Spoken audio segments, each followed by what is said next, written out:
السلام علیکم د پښتونخوا رادیو درنو او خوږو اوریدونکو او د فیسبوک د لارې کتونکو د خپرونې پرازم پاکستان سره افسر افغان ستاسو په درانه خدمت کې حاضر یم. قدرمنو، په دغه خپرونو کې موږ کوشش کوو چې په ځانګړي ډول باندې هغه موضوعات، هغه سرخطونه راوړو کوم چې نیغ په نیغه زموږ د ټولنې سره تړلي وي، او بیا کوم چې تاوده باسونه روان وي یا روانې چارې وي په هغې باندې خبرې اترې وکړو. په دغه خپرونه کې را سره میلمه هم ملګرتیا کوي او د دې ترڅنګ د ټلیفون د لارې تاسو خپل سوالونه هم موږ ته را رسولی شي، هغه بیا موږ جواب کوو. نن چې کومه موضوع موږ ټاکلې ده، زه در سره موضوع معرفي کوم او بیا د دې ترڅنګ زموږ سره نادیه خان هم په خپرونه کې ملګرتیا کوي، هغو به تاسو سره میلمه هم معرفي کوي. زموږ نننۍ موضوع ده وبایي صورتحال، او بیا په داسې حال کې د رسنیو یا د میډیا کردار، په دې باندې به خبرې اترې کوو او تاسو د ټلیفون د لارې هم راتله کولی شئ. چونکې میډیا ټروت وذ ریسپانسیبلیټي مخکې بوځي، او بیا زموږ آډینس چې دي د هغوی مایند سیټ هم په دغه میډیا باندې جوړېږي. د دې میډیا کردار په داسې حال کې نور څومره مهم شي، د دې ارزښت نور څومره جوړ شي، په دې باندې به تفصیلي خبرې اترې کوو. نادیه خان را سره هم همکاري کوي. نادیه خان په خیر راغلې، ستړې مه شي. ډېره زیاته مننه افسر. د عمومي میډیا سره سره د سوشل میډیا کردار حوالې سره به هم په پروګرام کې خبرې اترې کوو، چونکې سوشل میډیا عام خلکو سره ډېره زیاته تړل ده او د خلکو رسایي ورته ډېره زیاته ده. نو په دې ټولو اړخونو باندې به د نن خصوصي خپرونه کې خبرې اترې کېږي. موږ سره میلمه دا وخت سینیر صحافي عمر یاسر صاحب موجود دی. دوی د پروګرام کې هرکلی وایو. عمر یاسر صاحب ستړي مه شئ، په خیر راغلئ.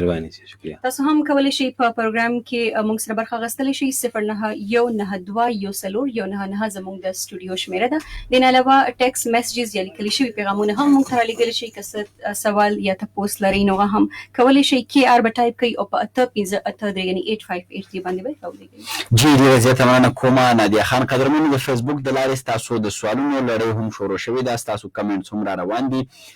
فیض الحق مایار صاحب موږ ته سلامونه را لیږلي دي، او دغسې هدایت الله هم موږ ته سلامونه را لیږلي دي، د خپرونې ستاینه یې کړې ده. ډېره زیاته مننه کومه.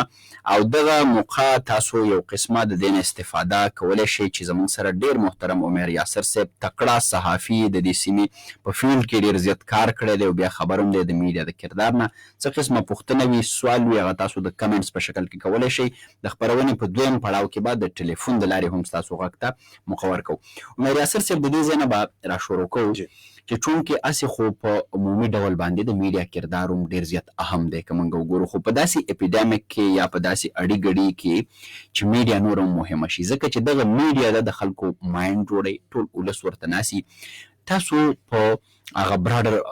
ټرم کې به موږ دا خبر راواخلو، په عمومي ډول د میډیا کردار ته په کم نظر ګورئ د یو صحافي په حیث باندې په داسې اپیډیمیک کې؟ عمومي طور باندې که تاسو دا ګورئ چې میډیا کردار ډېر پازیټیو دی. جی، الکترونیک میډیا، پرنٹ میډیا، چې کوم ریډیو دی هغې باندې خو ډېر پازیټیولی ډېر ښه کردار دی. بټ سوشل میډیا لږ 50-50 دی. جی، سوشل میډیا باندې بعض اوقات داسې څیزونه راشي چې هغه اتھینټک نه وي. هغه مطلب یو ټولو نه زیات خو دا دی چې نن سبا چې کوم یو ایمرجنسي سچویشن دی زموږ ملک کې، جی، نو دې کې سپیشلی د کرونا وایرس سره چې کم هم اپډیټس وي هغه چا سره هم نشته سوای د ګورنمنٹ چې کم مخصوص ادارې، کم سورس یا اتھینټک انفارمیشن جی، یا هاسپټل دی یا زموږ محکمه اطلاعات دی یا زموږ محکمه صحت دی، نو دې سره مکمل اوورال یو پکچر موجود دی. اپیډیمیک حوالې سره څومره پیشنټ دي، څومره ټیسټ شوي دي، څومره صحتیاب شوي دي، څومره ډیث شوي دي، نو دې نه علاوه اتھینټک انفارمیشن څوک هم نشي ورکولی. خو دا دی چې اکثر سوشل میډیا باندې داسې خبرونه راشي، زه وګورم، زه خپل ځان نه شیر کوم، بل وګوري بل ځان نه شیر، نو هغه څه اتھینټک انفارمیشن. او باقي تاسو که الکترونیک میډیا ګورئ که پرنٹ میډیا ګورئ، نو هغې زیاتتر مطلب 90% خبرونه چې دي د دې حوالې سره ډېر پازیټیو دي، ډېر اتھینټک خبرونه وي، او بلکې ریکوایرمنټ هم دا دی د جرنالیزم چې بھئی تاسو چې سم خبر ورکوئ نو خامخا دې صورتحال کې به هغه ذرایع والا خبر به بالکل به نه چلوئ، خامخا څوک نه څوک به کوټ کوئ یا ډپارټمنټ به کوټ کوئ یا ګورنمنټ. ایگزیکټلی. نو دا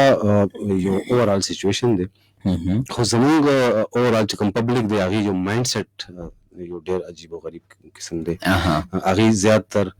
یو مساله‌دار خبرونه ته زیات ایگزیکټلی سنسیشنلیزم د هغو نفسیات ډېر څېړل هغې نفسیات څېړل کېږي نو هغې ته خلک زیات توجه ورکوي. سمه ده عمر یاسر صاحب دا ډېرې ښې خبرې تاسو هغه ټریګر کړې نادیه په دې به خبرې کوو. مخکې د دې نه نادیه چې ستاسو سوال ته راشو زه صرف یوه خبره واضحه کول غواړم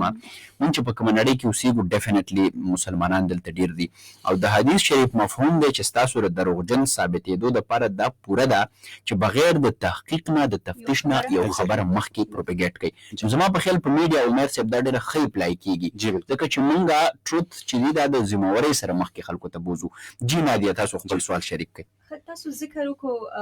چې اوتنټیک انفارمیشن یا صحیح انفارمیشن په دې دور کې چې چېرته سوشل میډیا ته د خلکو رسایي ډېره زیاته ده او موږ ګورو چې بلها ویډیوز او داسې فګرز په سوشل میډیا باندې هم سرکولیټ کوي. نو یو خو دا چې صحیح انفارمیشن ته یو موږ یو عام وګړي په دې باندې څنګه پوهو چې تاسو اوتنټیک انفارمیشن سورسز چې کوم دي هغه کم دي هغه به څنګه لټوي یا که یو خبر په سوشل میډیا باندې راغو تاسو د علاقې حوالې سره د هلته کووډ 19 د وبا حوالې سره نو څنګه به معلوم وي چې آیا دا خبر سم دی یا نه دی یقین پرې وکړو او که نه د دې اصلي چې کوم سورسز دي هغه ولټوو. ګورې خلکو ته دا یو آګاهي ورکول پکار دی جی چې ان کیس ستاسو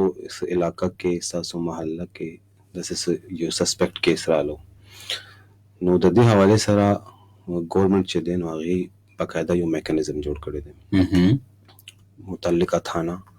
متعلقه چې کوم دی ډسټرکټ ګورنمنټ ریسکیو ګورنمنټ چې دی خپل نمبر هم جاری کړی دی محکمه صحت والا نو ټول مخه هغې انفارم کول پکار دي. خو د دې حوالې سره بالکل یو پینیک نه دی جوړول پکار. اکثر مونږ اوس دا هم ګورو یو خلکو رویې زه خبره کوم چې اوس فار ایگزامپل یو علاقه کې یو پازیټیو کیس رالو د کورونا نو هغه کور یا هغه سټریټ چې دی نو هغه کوارنټاین ډیکلیئر شو نو بیا ټول د علاقې خلک هلته جمع شي هغه کور ګوري تماشې هلته راځي چې دا کور دی او دا کور دی او دا کور دی. نو یو سوشل ریسپانسبیلټي ډېر زیات زموږ باندې ده چې موږ دې کې ډېر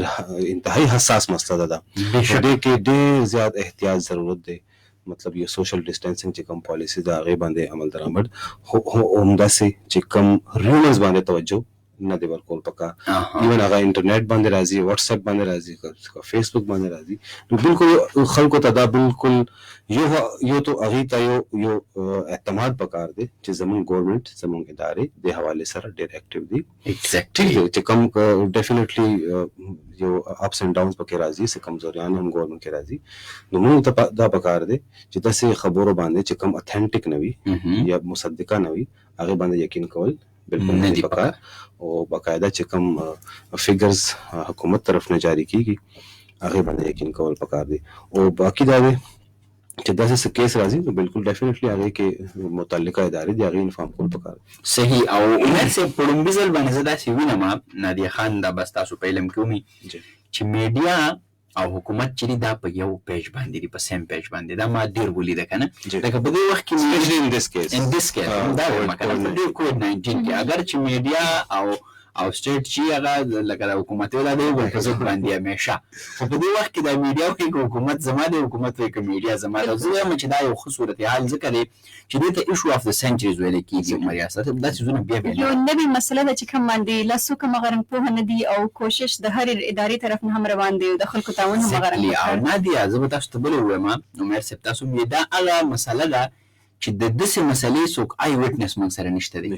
یعنې چونکې دا په سنچري کې یو پیر راځي نو داسې څوک ته راوستی هم نه چې هغه وایي چې ما داسې یو بله وبا هم لیدلې وه دې نه مخکې او موږ چې د دې آی وټنسونو زما په خیال را روان وخت کې خدای دې نه کړي خو که بله وبا راتله نو موږ پکې موږ هم نه وو لکه دا دومره وخت یو څو پیغامونه شریکوم نادیه بیا به راځو د عمر یاسر صاحب نه بلها سوالونه اوس هم دا دي موږ سره په ذهن کې شاهد علي خان هم سلامونه رالیږلي دي وایي چې تاسو ډېر ښه موضوعات راوړئ همیشه ډېره زیاته مننه کومه. نظام خان سلام رالیږلی دی محمد رحمان سلام رالیږلی دی عرفان سلام رالیږلی دی او دغسې سمی هم سلام رالیږلی دی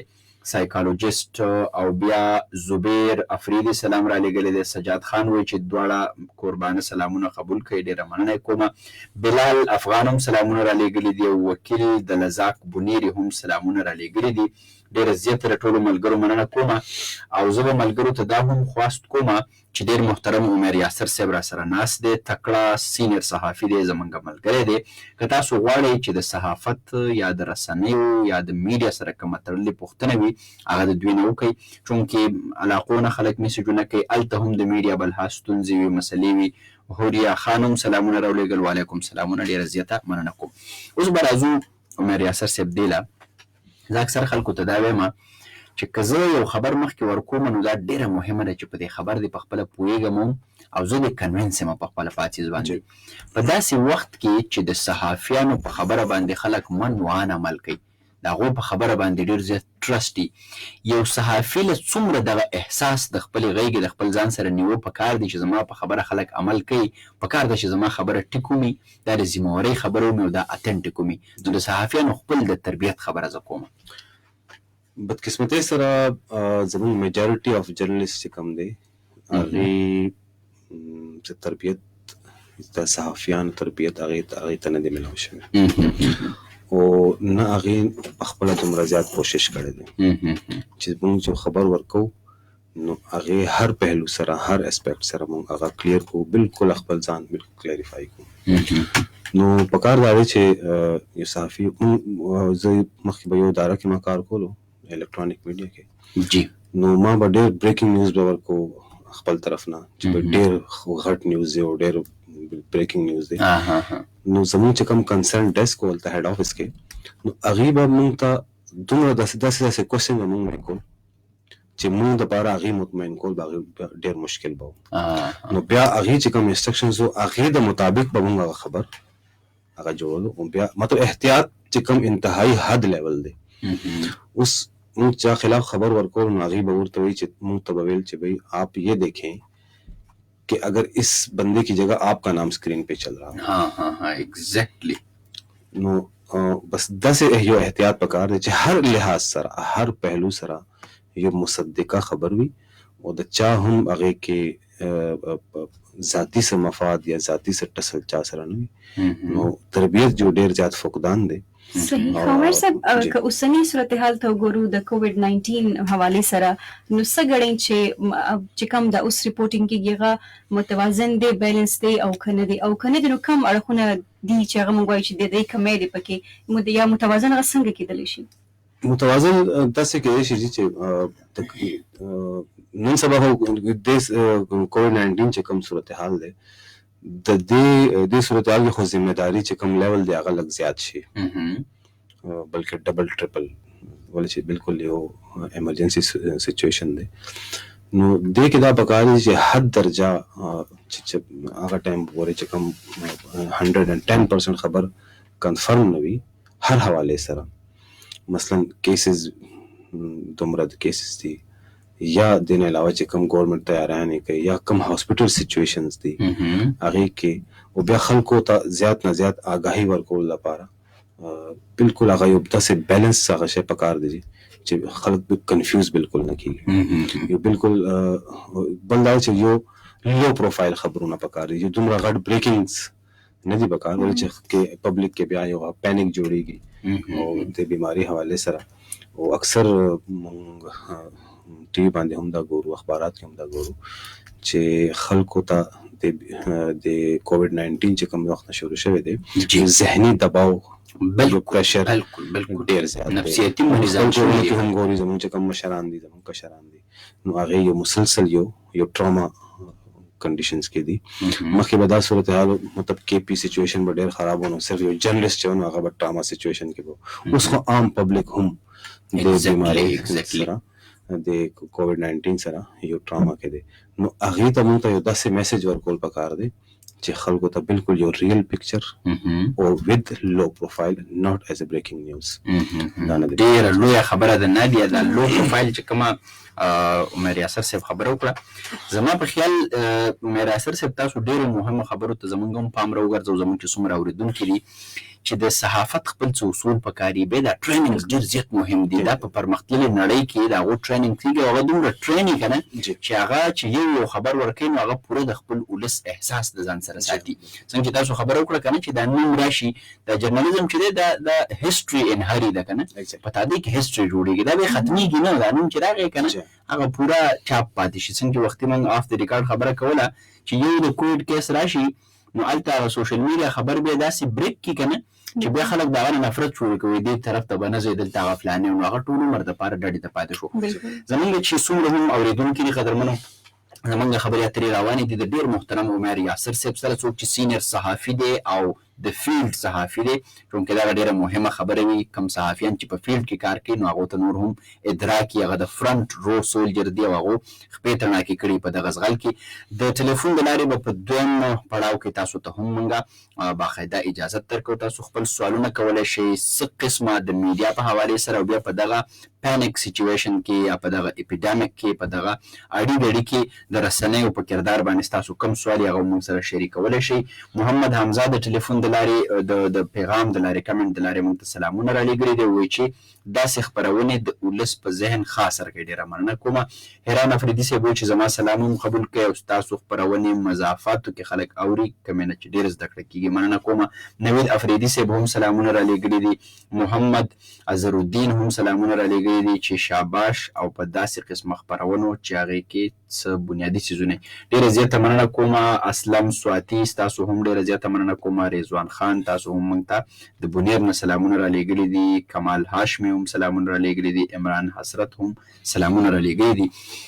عمر یاسر صاحب اوس به بیا راځو خپل د موضوع په لور باندې موږ چونکې دغه موضوع بیخي تړلې ده د اپیډیمیک سره یا د دغه اړي ګړي سره په دې کې اوس یو طرف ته خو مین سټریم میډیا تاسو خبره وکړه چې شکر دی هغه ښه د کنټرول هم ده او د هغه بریکینګ نیوز د چکر نه خلک وتي دي څنګه امکانات را جوړېدی شي د یو سینیر صحافي په حیث باندې ستاسو رایې څه ده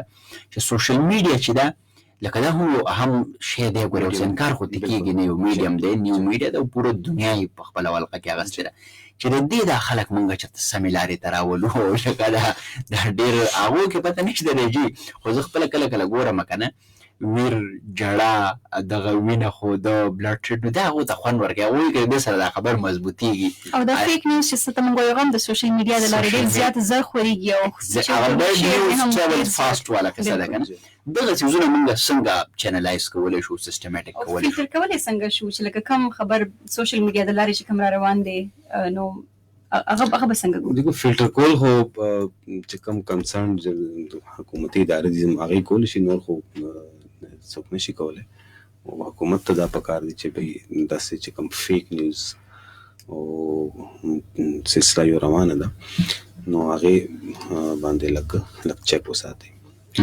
د حوالې سره څه ګورمنټ سره لاز هم جوړ کړي خو هغې کې هم لا فلحال دومره زیات عمل درآمد نه دی شوی خو دا دی چې سوشل میډیا یو ډېر پاورفل میډیم دی او هر چې کوم ایون که هغه ښار کې اوسېږي که هغه ریموټ ایریاز کې اوسېږي هغې اکسس چې دی نو سوشل میډیا سره ډېر ایګزیکټلی او بله دا چې ستاسو که د کلامۍ بخښنه غواړم دې ته اکسس هم د خلکو ډېر دی بنسبت د مین سټریم بلکل ډېر زیات دی نو ټول نه زیات خو چې خلکو ته هم ذمهداري پکار نو زه خو زما خو خپل یو رایې دا دی همیشه هر معامله کې چې کوم انډیویژل ریسپانسبلیټي وي هغې مطلب حکومت هر شی خو حکومت نشي کنټرول کولی مونږ ته خپل ذمهداري خو حکومت نشي خولی یا نور زما په خپله هم څه ذمهداري جوړېږي exactly being a journalist not being a citizen of Pakistan نو زما هم یو ډېر غټ ذمهداري ده نو زه څنګه یو غیر مصدقه ما سره یو ویډیو یا خبر یا داسې شی راځي نو هغه څه مخکې شیر کوم نو دا ډېر یو ذمهداري والا کار دی سپیشلی چا باندې څه الزام لګول سپیشلی فیک نیوز چلول ولې چې اوس یو کس چې میډیا د وایرس کې مبتلا نه دی موږ هغې باره کې دا خبر شي کوو چې هی از وکټم نو دا شوي دي پېښور کې لږ یو څو ورځې مخکې داسې شوي دي چې باقاعده هغې ویډیوز راغلي یو کس ایمبولنس کې تناست ایمبولنس ته روان و نو هغې ویډیو جوړ کړی ده چې ګورې چې اس علاقے میں کووڈ-19 کا کیس آ گیا نو هغه بالکل غلط خبر و نو هغه بیا سوشل میډیا باندې هغه شی زم وایرل شوی و پېښور کې نو دې کې جو یو خو ګورنمنټ ته پکار دی باقي چې کوم انفرادي ذمہداري ده هغې باندې عمل درآمد هغه یقین کول پکار دي. صحیح زمونږ نادیه خبرې اترې به روانې وي. اورېدونکو سره به یو ځل بیا زه شریک کړم چې د نن ورځې کومه موضوع مونږ ټاکلې ده، وبایي صورتحال او بیا د رسنیو کردار په اپیډیمیک کې د میډیا چې کوم کردار دی، په دې باندې زمونږ خبرې اترې روانې دي. څومره چې زمونږ اورېدونکي دي او د فیسبوک د لارې کتونکي دي، د هغو کمنټس هم راځي، هغو خپرونه اوري او فیډبیک یې هم راځي. زمونږ سره ډېر محترم سینیر صحافي عمر